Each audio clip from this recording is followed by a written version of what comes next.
하나님의 말씀 보겠습니다. 요한복음 4장 20절에서 26절.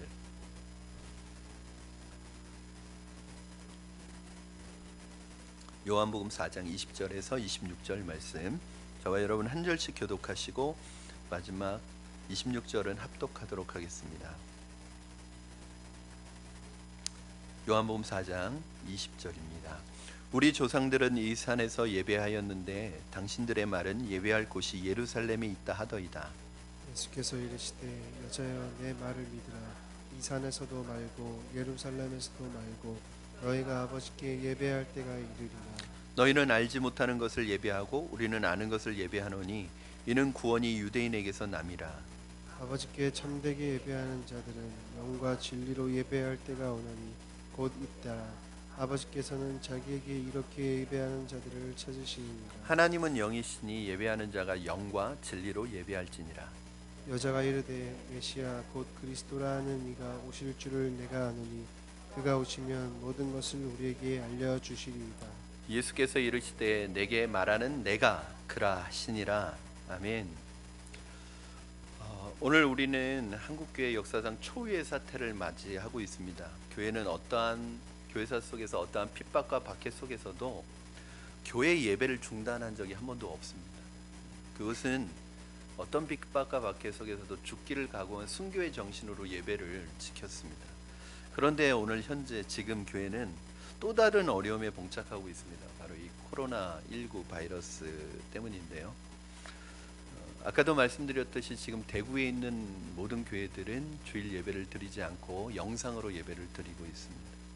이제 문제는, 걱정되는 것은 큰 교회들은 사실은 영상 시설이 되어 있고 라이브로 영상이 가능하지만 이 작은 교회들이 이게 될까 하는, 그러면 작은 교회들은 영상으로 예배를 내보내지 못한다면 작은 교회 성도들은 지금 어디서 예배를 드릴 수 있을까, 그런 걱정이 앞서고, 이제 앞으로 한 주간의 추일을 지켜본 다음에 우리 교회가 주일 예배를 영상으로 드리게 될지, 그런 부분도 저는 지금 미리 고민하고 기도하고 있는데, 만약에 그렇게 됐을 때 이것도 사실은 기성세대의 눈높이거든요. 그럼 우리 다음 세대들은 어떻게 예배를 드리나, 우리 아이들은, 어린이들은, 또 우리 학생들은 그들의 예배를 어떻게 드리나, 이런 고민도 사실은 굉장히 많이 있습니다. 어쨌든 지금 코로나 바이러스가 대구를 중심으로 창궐하고 있지만 대구를 왔던 사람들이 전국으로 흩어지면서 사실은 전국으로 확산될 조짐을 보이고 있어요. 그래서 이것이 대구만의 문제가 아니라 지금 전국적인 문제가 되고 있고, 제가 소통하고 있는 제 후배 선배 목사님들이 또 여기 일산, 김포 쪽에 사는데 그쪽에 있는 교회들 중에서도 주일 예배를 드리지 않는 교회들이 상당수가 또 있더라고요. 그래서 일부의 보수적인 사람들은 어떻게 교회가 예배를 폐할 수 있느냐, 주일 예배를 드리지 않을 수가 있느냐 비판하고 정죄하기도 합니다. 그러면서 성경 구절을 인용해서 모이기를 폐하는 어떤 자들의 습관과 같이 하지 말고 그날이 가까울수록 더욱 우리는 모여서 힘써 기도해야 된다, 이렇게 말하면서 지금 예배를 드리지 않는 교회에 대해서 굉장히 정죄하고 비판하는 시각도 있어요. 여러분, 핍박과 박해 속에서 교회가 예배 드리는 것을 포기하지 않았는데 지금 교회들이 주일 예배 드리지 않는 것을 쉬게 되었다고 하여서 그것이 신앙의 변절이거나 사단의 전략이라고 우리가 볼 수 있겠는가? 사실 저도 굉장히 아쉽습니다. 주일 예배는 지금 드리지만 주중 예배, 아까도 말씀드렸듯이 저는 금요 심야를 굉장히 사모하고 있고, 또 우리 교회가 수요 예배가 지금 굉장히 성도들이 사모하는 예배가 되는 게 뭐냐면, 한 주간의 말씀을 한꺼번에 정리하면서 매일매일 보던 성경과 전체 그림을 함께 그려가면서 되게 그 시간을 소중하게 생각하고 나오신단 말이에요. 그리고 요번에도 사실은 그 양육 과정이 이제 새롭게 시작이 돼요. 저는 올해가 제가 개척하던 해 같은 느낌이 들어요. 새로운 마음으로 시작하고 있거든요. 그런데 우리 성도님들이 이번에 새롭게 시작하는 양육에도 굉장히 많이 지난 한 주 신청을 받았는데 많이 신청을 해주셨어요. 그래서 우리 성도님들도 이런 양육에 대한 또 기대감이 있구나, 이번 주에 더 많이 신청해서 이제 다음 3월 첫째부터 이 기운으로 딱 나가야겠다, 그런 마음을 가지고 있었는데 갑자기 이렇게 되면서 사실은 제가 굉장히 너무 아쉽고, 여러분은 이제 제가 정리해서 광고하는 걸 들으시지만 저는 지난 일주일 동안 내내 고민하고, 이 지금 상황을 보면 이 모이는 것을 이제 나라에서도 어저께 또 정세균 국무총리가 국민 담화문을 발표했는데, 가능하면 종교시설에서 모이지 않도록 해달라 그렇게 하는데 어떻게 해야 되나 너무 고민이 되는 거예요. 모여도 되지 않나 막 그런 생각이 드는데, 어쨌든 그것 때문에 교회가 덕을 끼치지 않으면 안 되겠다는 생각이 들어서 정말 저는 아쉬움을 뒤로하고 주일 예배를 제외한 모든 모임을 쉬도록 그렇게 결정을 할 수밖에 없었습니다. 우리 순장님들과 또 리더들과 결정을 했습니다. 왜냐하면 차라리 우리가 핍박과 박해를 받아서 예배를 못 드리게 핍박과 박해를 드리도록 하는 거면 교회 문이 닫혀도 그거는 해야 되는 거예요. 교회 문, 그것 때문에 교회 문이 닫히고 핍박을 받더라도 그건 예배 드려야 되는 거예요. 그런데 그건 왜냐하면 우리가 감당해야 되는 것이기 때문에. 그런데 이거는 그런 문제가 아니에요. 이거는 우리가 자칫 잘못하면 지역 사람들에게 해를 끼치고 지역 사람들에게 안 좋은 영향을 미칠 수 있기 때문에, 사실은 복음의 정신이 뭐냐면 다른 사람들을 배려하는 정신이 있잖아요. 그래서 이것은 단순히 우리만의 문제가 아니라 지역과 관계된 문제이기 때문에 그렇게 결정할 수밖에 없었고요. 지난 한 주간 신천지가 그냥 완전히 다 발본색원을 시키잖아요. 나라에서 나서서 신천지를 완전히 다 파헤쳐주고 있어요. 여러분, 이거 교회들이 못했던 거거든요. 왜냐면 얘네는 워낙 꽁꽁 숨어서 누가 누군지도 모르고, 근데 정부의 정보력으로 이 모든 걸 다 하고 있어요. 그래서 지금 신천지가 다 드러나잖아요. 어떤 단체인지, 그리고 지역에 있는 위장 교회까지 다 드러났어요. 지금 심지어는 교회 속에 숨어 들어가 있던 신천지도 확진자로 발견되면서 신천지였다는 게 발견되고, 근데 지금 공공의 적이 돼버렸잖아요, 신천지가. 근데 그런 생각이 들었어요. 만약에 이 신천지가 아니라 교회에서 이런 일이 일어났으면 어떻게 됐을까? 물론 교회는 이 정도 그 신천지가 가지고 있는 폐쇄성을 가지고 있지 않기 때문에 빨리빨리 이게 해결이 됐겠지만, 그렇다 할지라도 교회에서 많은 확진자들이 나와서 이것이 지역사회에 감염이 됐을 때 지금 신천지가 먹고 있는 욕을 교회가 다 먹을 거라는 생각이 드는 거예요.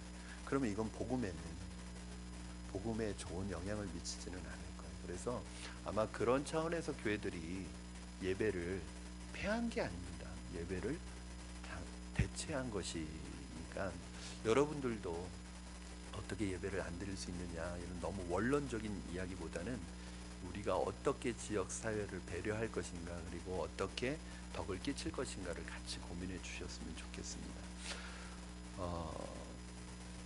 빨리 이 난국이 해결되도록, 그리고 여러분 기도해 주셔야 될 게, 저는 의료진들을 위해서 기도해 주십시오.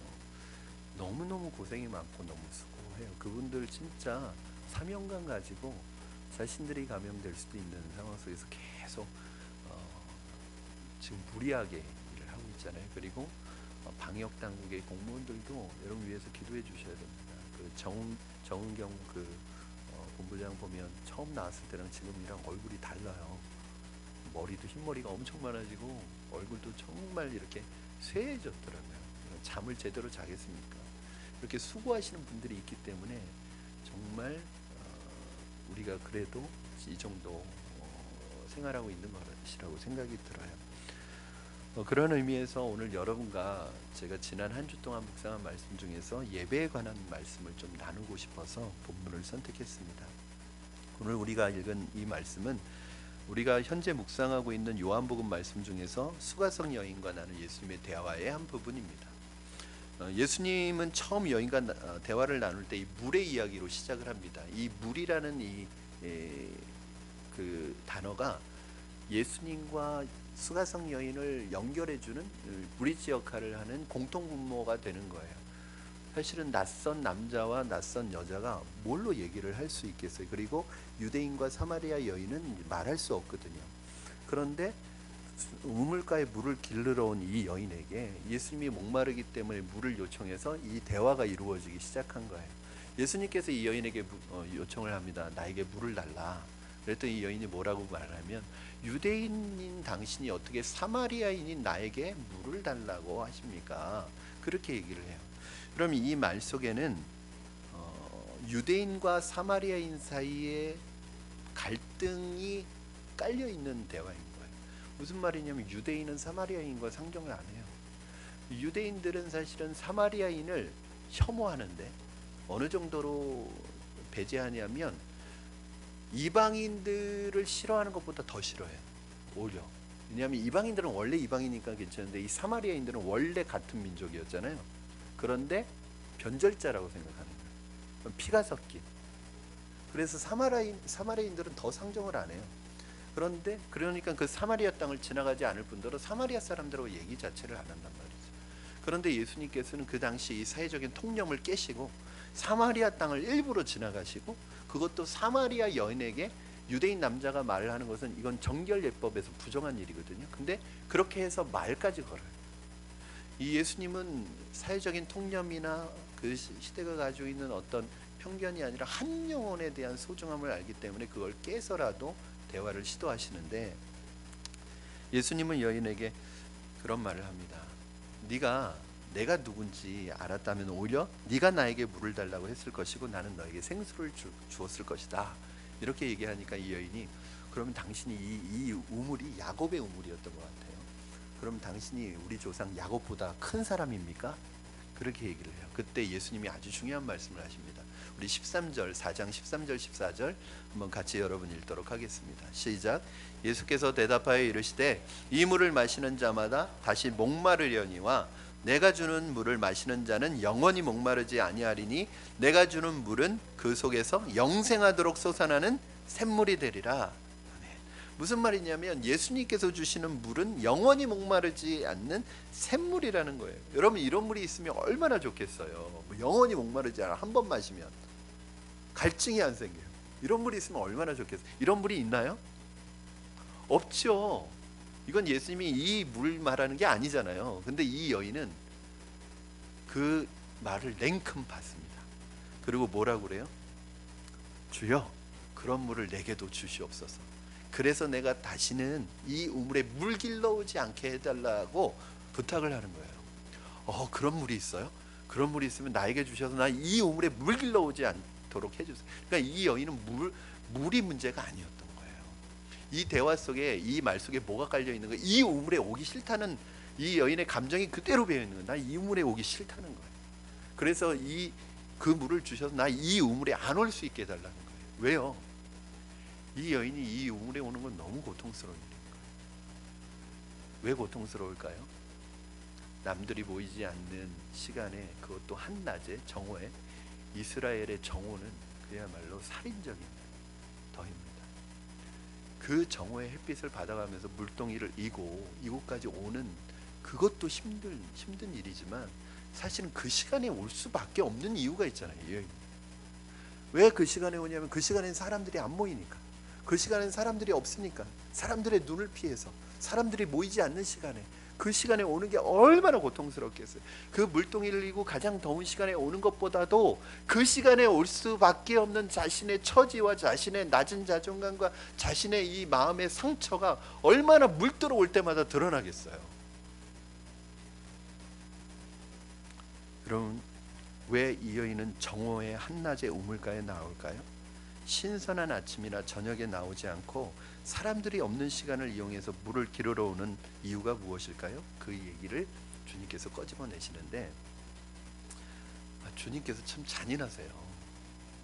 이 여인의 속을 다 알고 계시잖아요. 그러니까 뜬금없이, 우리가 볼 때는 뜬금없이 대화가 완전히 전환이 돼요. 그러니까 뭐 중간에 사이에 아무 내용이 없이 전환이 되는데 예수님이 다짜고짜 이렇게 얘기하십니다. 네 남편 불러와라. 그렇게 얘기했어요. 이게 얼마나 뜬금없는 얘기예요. 네 남편 불러와라. 진짜로 불러오라는 얘기는 아니었어요. 이 여인이 가장 아픈 부분이에요. 가장 고통스러운 부분이고 숨기고 싶고 감추고 싶고 정말 누군가에게 얘기하고 싶지 않은 부분이에요. 그랬더니 이 여인이 뭐라 그러죠? 전 남편이 없습니다. 그래. 그러니까 예수님이 거기에서 또 가만히 계시지 않고 뭐라고 얘기하시죠? 그래, 네 말이 맞다. 너 이미 5명의 남편이 있었는데 지금 살고 있는 사람은 또 남편은 아니다. 얼마나 잔인해요, 여러분. 우리 같으면 상처받을까 봐 어떻게 그런 말을 해요. 그런데 이 여인에게 있어서 정말 필요한, 왜냐하면 물 얘기하다 나온 거잖아요. 이 여인이 느끼고 있는 갈급함, 목마름은 이 물에 대한 갈급한 목마름이 아니었던 거예요. 관계에 대한. 어쩌면 저는 그런 생각도 들어요. 이 여인에게 말을 걸어준 사람은 예수님이 처음이 아닐까, 우물에서. 여러분 그렇잖아요. 이 여인이 우물가에, 이 여인에 대한 소문이 얼마나 안 좋은 소문이 그 마을에 퍼져 있겠어요. 아유, 저 여자는 남편 5명이나 갈아치우고 지금 살고 있는 사람도 남편이 아니래. 얼마나 수군수군 되겠어요, 모여서. 그리고 우물가에 이렇게 와요. 이 여인이 어느 날 왔어요. 그런데 사람들이 막 수군수군 돼요. 그게 이 여인에 대한 얘기가 아닐지라도 이 여인은 다 자기 얘기처럼 들리는 거예요. 내 얘기하는 것처럼 들리는 거예요. 너무 고통스럽죠. 우물가에 있을 때도 그렇지만 안 보고 있을 때도 사람들이 지금 내 얘기하고 있겠지, 내게 손가락질하고 있겠지. 이게 이 여인에게 있어서 가장 큰 고통의 문제였어요. 이것이 갈급함인 거예요. 사랑받고 싶은 갈급함, 관계에 대한 갈급함.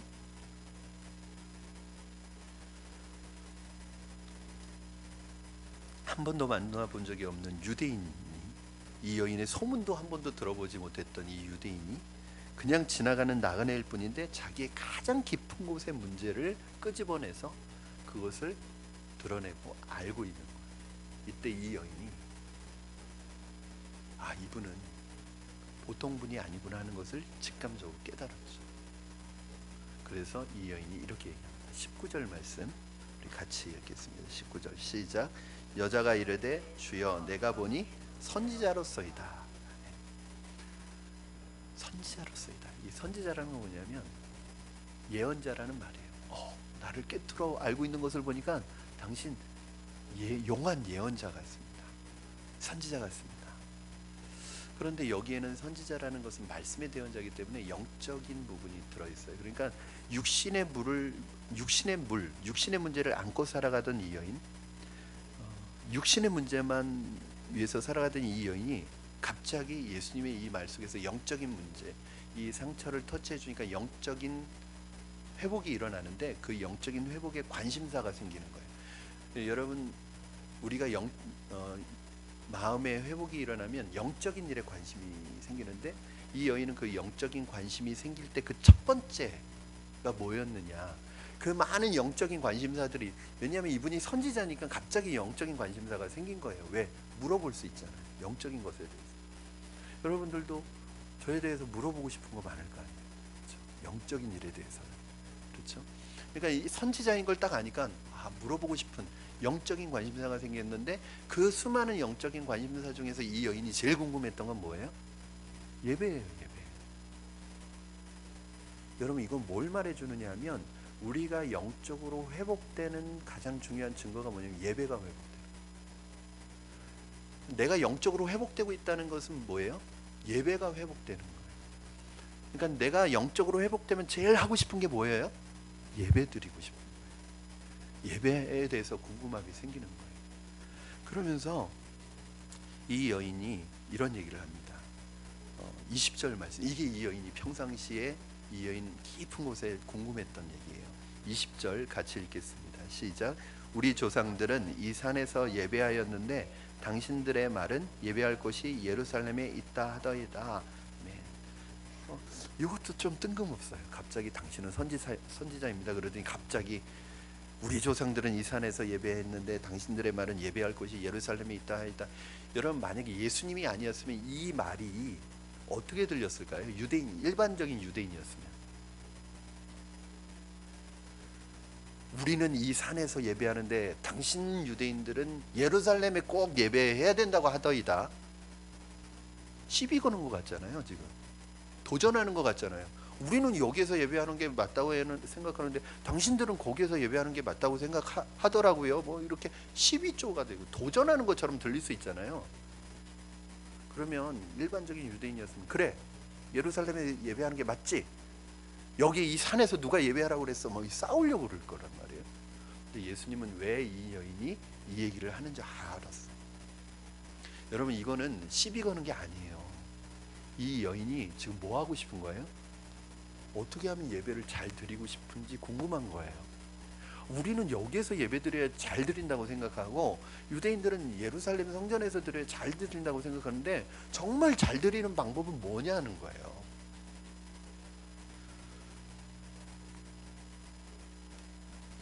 여러분의 신앙이 회복되고 있다는 것을 무엇으로 알 수 있습니까? 바로 예배에 관심이 생기는 거예요. 예배 드리고 싶은 거예요. 예배에 가고 싶은 거예요.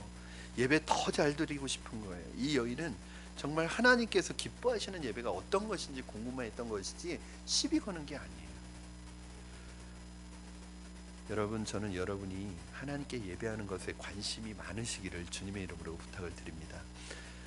예배자로 우리는 부름받았고, 우리의 정체성은 예배자입니다. 우리가 예배가 회복될 때 우리 신앙은 회복되고요, 우리 신앙이 회복될 때 우리 예배도 반드시 회복되게 되어 있습니다. 저는 우리의 예배가 회복되기를 원하고, 그렇다면 우리의 예배가 회복된 예배, 좋은 예배가 되려면 어떤 예배여야 하는가? 우리 20절 말씀 다시 한번 읽어주시면 감사하겠습니다. 시작.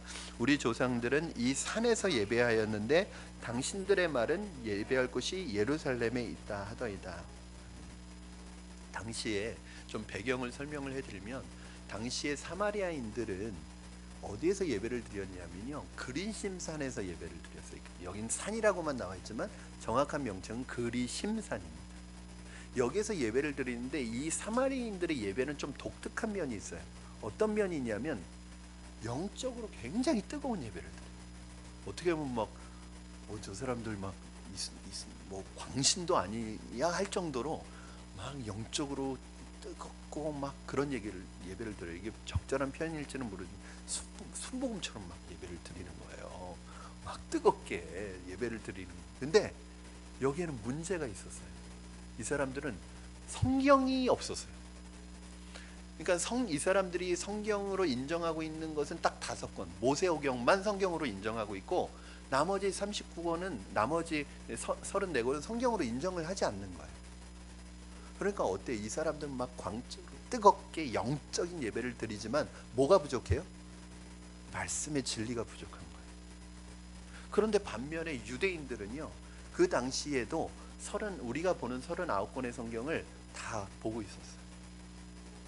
그러니까 진리는 충만해요. 진리는 너무 충만해요. 그런데 유대인들의 예배는 그 진리를 가지고 지식적으로만 예배를 드리고 지식적으로만 받아들이니까 예배가 뭐가 없어요? 뜨거움이 없고 드라이하고, 그 다음에 차가운 예배 드리는 거예요. 그건 기쁨이나 뭐 감격이나 이런 하나도 없고, 그냥 아주 싸늘하고 차갑고 그냥 드라이한 예배를 드리는 거예요. 기쁨이 하나도 없는 거예요, 예배. 그러면서 뭘 자랑하냐면 우리는 성경 39권 다 가지고 있다, 뭐 이것만 자랑하는 거예요.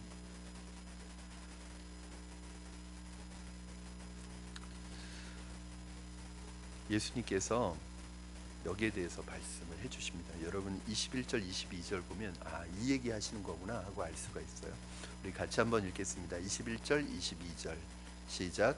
예수께서 이르시되 여자여 내 말을 믿으라. 이 산에서도 말고 예루살렘에서도 말고 너희가 아버지께 예배할 때가 이르리라. 너희는 알지 못하는 것을 예배하고 우리는 아는 것을 예배하나니 이는 구원이 유대인에게서 나니라.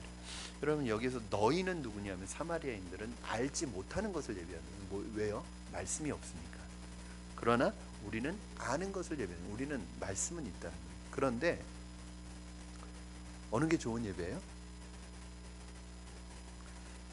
둘 다 좋은 예배가 아닌 거예요. 한쪽은 신령해, 영적으로 예배를 드려요. 근데 뭐가 없어요? 말씀의 진리가 없어요. 또 한쪽은 말씀의 진리는 다 가지고 있어요. 그런데 뭐가 없어요? 성령의 역사가 없는 예배예요. 저는 이 21절, 22절을 이렇게 두 가지로 좀 정리했으면 좋겠어요. 첫 번째는 그동안 사마리아인이나 유대인이나 자신들이 원하는 예배, 만족스러운 예배, 자신들이 추구하는 예배, 자신들이 이게 예배다라고 고집하는 예배를 가지고 있었지만, 그러나 자신들이 그 추구하는 예배를 드리면서 자신들이 만족한 거예요. 이게 하나님이 원하시고 하나님이 기뻐하시는 예배가 아니라 자신들의 고집과 자신들이 원하고 추구하고 만족하는 그 예배를 드리면서 어느덧 자신들도 모르게 자신이 예배의 주인공이 되어 있는 거예요. 그리고 자신들이 드리는 예배만이 참된 예배라고 생각하고 있는 거예요. 이게 위험하죠. 자기의 만족을 위해서 드리는 예배는 결국 자기를 위한 예배이고, 자기를 위한 예배를 드리는 것은 우상화가 시작이 되는 거예요. 신기합니다. 예배를 드리는데 우상 숭배를 하고 있는 거예요. 하나님이 기뻐하시는 예배는 그리심산에서 드린 예배도 예루살렘 성전에서 드리는 예배도 아니었습니다. 물론 그곳이 어떤 장소이기 때문에 중요하지 않은 것도 아니고 장소가 의미 없다는 것도 아니에요. 장소 중요해요. 그러나 중요한 것은 장소는 있는데 하나님이 빠졌어요. 이스라엘 백성들은, 유대인들은 그 수십 년 동안 화려한 성전을 짓고 있었고 앞으로도 계속 30년 이상을 더 지어가야 되는 그 성전을 짓고 화려한 성전을 짓고 있는데 거기에 하나님은 없어요. 예배가 아니죠. 예배의 주인공을 잃어버렸습니다. 둘째는, 저는 이것을 여러분과 나누고 싶어요. 하나님이 정말 우리에게 원하시는 예배가 있다는 거예요. 내가 드리고 싶은 예배, 내가 원하는 예배, 내가 추구하는 예배, 내가 만족하는 예배, 내가 기뻐하는 예배가 아니라 이 말씀을 통해서 하나님이 기뻐하시는 예배가 있다는 걸 가르쳐 주시는 거예요. 우리 23절, 24절 같이 읽겠습니다. 시작. 아버지께 참되게 예배하는 자들은 영과 진리로 예배할 때가 오나니 곧 이때라. 아버지께서는 자기에게 이렇게 예배하는 자들을 찾으시느니라. 하나님은 영이시니 예배하는 자가 영과 진리로 예배할지니라. 아멘. 아버지께 참되게 예배하는 자들은 영과 진리로 예배한다는 거예요. 그리고 하나님께서 이렇게 예배하는 자들을 찾으신다는 것입니다. 여러분, 왜 하나님께서 이렇게 예배하는 자들을 찾으셔요? 두 가지 이유죠. 첫째는 하나님께서 원하시는 예배이기 때문에 그래요. 그런 예배고 그런 예배자들이니까 하나님이 찾으시는 거예요. 두 번째는 또 우리가 알 수 있는 것은 이렇게 예배 드리는 사람이 별로 없다는 거예요. 그러니까 하나님이 눈 씻고 찾으시는 거예요. 야, 눈 씻고 찾아봐도 내가 기뻐하는 예배를 드리는 교회와 사람들이 별로 없다, 이 말씀입니다. 그린심산에서 너희들 예배 그렇게 열심히 드리고 예루살렘 성전에서 그렇게 유대인들 열심히 예배 드리지만 다 자기 기쁨으로 자기 만족으로 드리는 거예요. 하나님을 기쁘시게 하는 예배를 드리는 게 아니에요.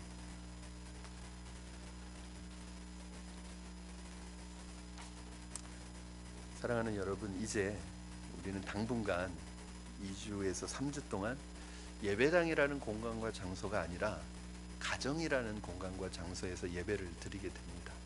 물론 주일 예배는 드리게 되지만 상황을 지켜봐서 사실은 주일 예배도 그렇게 드려야 될 상황이 올 수도 있습니다. 그러나 그러한 때라도 우리가 예배당에서 드리느냐 집에서 드리느냐에 초점을 맞추지 마시고 내가 있는 그곳에서 영과 진리로 예배 드리실 수 있기를 부탁을 드립니다. 우리가 이렇게 예배하는 이유가 무엇이냐면 하나님은 영이시기 때문에 예배하는 자가 영과 진리로 예배하라고 말씀하고 있습니다. 영으로 나가야 합니다. 형식적으로 지식적으로 나아가는 예배라면 그것이 예배당에서 드린다고 한들 그 예배가 하나님이 받으시는 예배가 되겠습니다.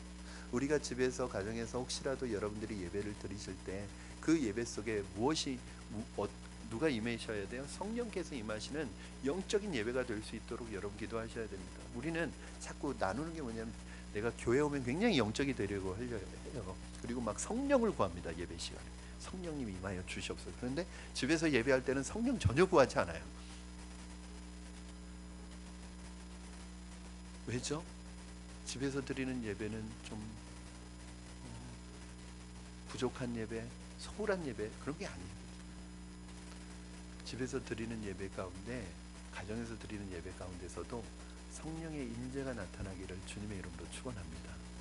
여러분, 제가 부탁드리고 싶어요. 한 주 동안 새벽에 이제 새벽 예배 나오시던 분들은 새벽 예배가 드리지 않는다고 해서 할렐루야 이제 늦게까지 자도 되겠구나, 이게 얼마 만에 휴가냐 뭐 이렇게 생각하지 않으셔야 됩니다. 그렇게 되면 영적인 루틴이 다 흐트러져서 다시 새벽 예배 하시기 힘들어요. 그러나 지금처럼 딱 일어나서 여기 교회 오는 시간까지 있어서 4시 반에 일어나서 막 이렇게는 하지 않더라도 여러분 조금 더 일찍 일어나셔서 하루를 시작하기 전에 말씀과 기도로 하루를 시작하시기를 좀 부탁을 드립니다. 그리고 주중에 수요 예배나 주중에 여러분 말씀 나누었던 것들을 저는 그것이 금요일이어도 괜찮을 것 같아요. 나누어 묵상했던 내용들을 가족들이 함께 모여서 한 주간의 말씀을 같이 나누고 같이 기도하고 그 나눔과 기도 가운데 예배 가운데 성령께서 임하시고 영과 진리로 드려지는 예배가 될 수 있도록 여러분 좀 힘써 주시기를 부탁을 드립니다. 그래서 저는 사실은 목사님들 설교 중에서 제가 가장 선호하지 않는 설교가 있어요. 그게 뭐냐면 성경 한 구절 딱 읽어놓고 이상한 얘기 막 하시는 분들이에요. 전혀 성경하고 관계없는 6.25부터 시작해서 145태를 넘어가지고 계속 제가 그런 목사님을 1년 동안 모시고 있었어요. 1년 동안 진짜 본문은 항상 다른데 시작은 항상 6.25서부터 시작을 하는 거예요. 그리고 145태 이게 신기하잖아요. 본문은 다른데 내용은 늘 똑같아요. 그 교회가 목사님이 바뀌는 과정에서 새로 다른 교회 은퇴를 하시고 새로 또 교회를 개척한다고 하셔서 오신 분인데요. 13명이 있는데 5명이 나가더라고요. 여러분 왜냐하면 설교 시간이 고문이에요.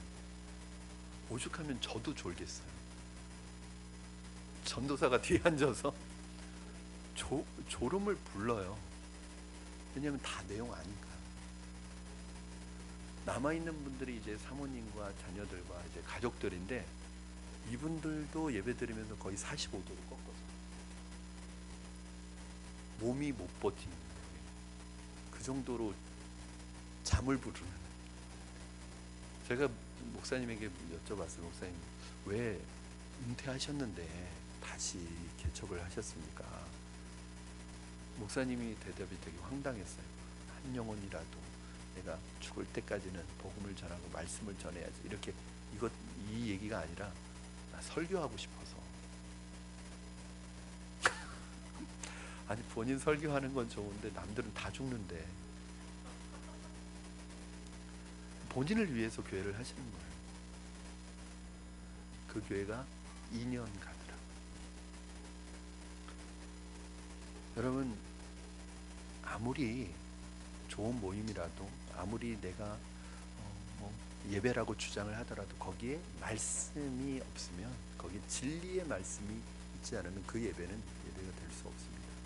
그런 가정에서 정말 말씀을 나누시고 그 말씀 속에서 성령께서 우리 각 사람에게 터치해 주시는 부분들을 가지고 기도하셔서 저는 오늘 어떤 면에서는 이것이 꼭 안 좋게만 보여지지는 않아요. 정작 이제 정말 내 신앙이 정말 내가 하나님 앞에 서 있는 신앙인지를 점검할 수 있는, 그동안은 교회라는 틀이 있고 프로그램이라는 틀이 있어서 내가 거기에 따라서 내 신앙생활을 해왔다면 어떤 면에서는 이제 진짜 나 스스로 해야 되는 신앙생활. 고등학교 졸업한 아이들이 막 학교에서 그 커리큘럼에 하다가 갑자기 재수하게 되면 자기가 모든 걸 다 종합반이 아닌 이상 자기가 계획을 다 세워서 해야 되는데 이게 힘들잖아요. 어떤 면에서는 저는 이번이 우리 성도님들의 신앙을 점검할 수 있는 좋은 기회라고 생각이 듭니다. 사랑하는 여러분, 예배를 드리지만 하나님을 향한 예배가 아니라 자신을 위한 예배 드리지 않았으면 좋겠습니다. 이제 우리 앞으로 우리의 예배를 다시 한번 점검하는 기회로 삼았으면 좋겠고, 우리가 함께 모여 예배하는 것은 참 귀한 것이고 의미 있는 것입니다. 그러나 이런 기회를 통해서 나의 예배가 진정 영과 진리로 드리는 예배인지를 점검하실 수 있었으면 좋겠고, 예수님이 말씀하신 것처럼 예루살렘이 문제가 아니다, 이 산의 문제가 아니다, 정말 그 장소가 어디든지 간에 영과 진리로 예배하는 부분이 정말 중요하다고 말씀하신 것처럼, 어쨌든 지금 당분간은 여러분들이 교회를 찾아서 예배하는 것이 쉽지 않지만 여러분이 있는 그곳에서 영과 진리로 예배함으로 하나님이 찾으시는 예배, 하나님이 찾으시는 예배자들이 다 되시기를 주님의 이름으로 부탁을 드립니다. 여러분의 신앙이 절대 다운되지 않기를 바라고, 여러분의 신앙이 오히려 이 기간에 더 영적으로 불일 듯 일어나시기를 주님의 이름으로 축원합니다. 기도하겠습니다. 우리 이 시간에 같이 기도하실 때 소리 내지 않고 기도하셔도 괜찮습니다. 여러분 마스크 쓰고 있어서 불편하실 텐데요. 소리 내셔도 되지만 우리 그렇게 기도했으면 좋겠습니다. 하나님, 우리의 예배를 하나님께서 기억하여 주시옵소서. 우리의 예배가 어디에서 드리든 그곳이 영적인 영과 진리로 드리는 예배의 장소가 되게 해주시고, 로마서 12장 1절 말씀처럼 나의 삶의 모든 영역 속에서 드리는 예배가 진짜 영적인 예배라고 말씀하신 것처럼, 우리가 교회에 와서 예배 드리지 못하지만 우리가 있는 그곳에서 가정에서 예배 드릴 때 성령으로 충만하게 하여 주시고 영과 진리로 충만하게 하여 주시고 하나님이 기뻐하시는 예배를 드릴 수 있도록 주님 도와주시옵소서.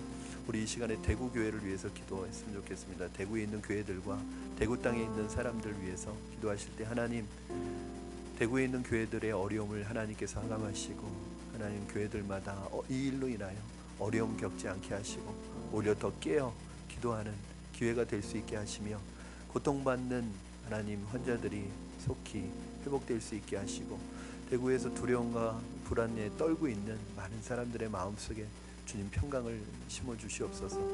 의료진들과 수고하는 공무원들, 그분들의 수고와 노력을 주님께서 기억하시고 새 힘을 주시고 은혜를 주셔서 감당할 수 있도록 도와주시고 속히 이 기간이, 이 일들이 지나가게 하시되 심지어는 이 일들조차도 합력하여 선을 이루시는 하나님의 기적같은 손길을 맛보는 기회가 될 수 있게 해달라고 우리 이 시간에 같이 주신 말씀 붙들고 기도하겠습니다. 살아계신 하나님 아버지, 감사합니다. 이 시간 하나님 우리의 연약함을 주님 앞에 고백하고 아버지, 우리의 예배를 주님 기억하여 주시옵소서. 아버지 하나님, 어려운 시기를 보내고 있습니다. 많은 교회들도 어려운 시기를 보내고 있습니다. 하나님께서 이 시기가 우리 교회들에게 어려움의 시기로 끝나는 것이 아니라 오히려 영적으로 새로워지고 우리의 신앙을 점검하고 그동안 우리가 해왔던 신앙생활이 하나님 앞에서 정말 건강한 신앙생활인지 점검받을 수 있는 기회가 되게 하여 주시옵소서. 살아계신 하나님 아버지, 가정에서 우리 성도님들 예배할 때 영과 진리로 임하여 주시고 성령으로 충만케 하여 주시고 가정 예배가 살아나게 하여 주시고 개인적인 묵상이 살아날 수 있도록 주님 도와주시고 역사하여 주시옵소서. 아버지 하나님, 한 주 동안 말씀 묵상하는데 우리가 집중할 수 있도록 도와주시옵소서. 속히 위기가, 이 시간이 지나갈 수 있도록 도와주시고 이 시간의 모든 일들까지도 합력하여 선을 이룰 수 있도록 주님 역사하여 주시옵소서. 인도하여 주시옵소서. 살아계신 하나님 아버지, 하나님 앞에 드리는 예배가 우리의 소망이고 우리의 회복의 통로인데 하나님, 예배를 통하여 우리가 주님 앞에 새로워지기를 원합니다. 하나님, 지금 우리나라가 어려운 시간들을 보내고 있습니다. 대구뿐만 아니라 전국 각지에서 전염병으로 인하여 고통받는 사람들이 있습니다. 또 그로 인하여 불안하고 두려워하는 사람들이 많이 있습니다. 하나님, 속히 이 시간이 지나가게 하시되 이로 인하여 수고하는 모든 분들에게 새 힘을 주시고 건강을 지켜주시고 하나님 안전을 지켜주시옵소서. 무엇보다도 한국교회가 이 시간들을 통해서 어려워지는 것이 아니라 오히려 영적으로 새로워지고 끼어있는 교회들이 되게 하시고 기도하는 교회들이 되게 하시고 이전보다 더 성숙해지는 교회들이 될 수 있도록 도와주시옵소서. 무엇보다도 우리가 이제 가정에서 우리 개인의 묵상과 예배의 생활을 돌보아야 할 터인데 하나님, 우리에게 지혜를 주셔서 부모들에게는 자녀들에게 말씀을 나눌 수 있는 영적 권위를 주시고 자녀들은 또 예배를, 가정에서 드리는 예배를 사모할 수 있는 마음 주셔서 가정마다 예배가 살아나게 하시고 가정마다 하나님의 말씀을 붙들고 실행하며 이 어려운 시기들을 기도하며 지낼 수 있도록 도와주시옵소서. 예수님의 이름으로 기도하옵나이다. 아멘.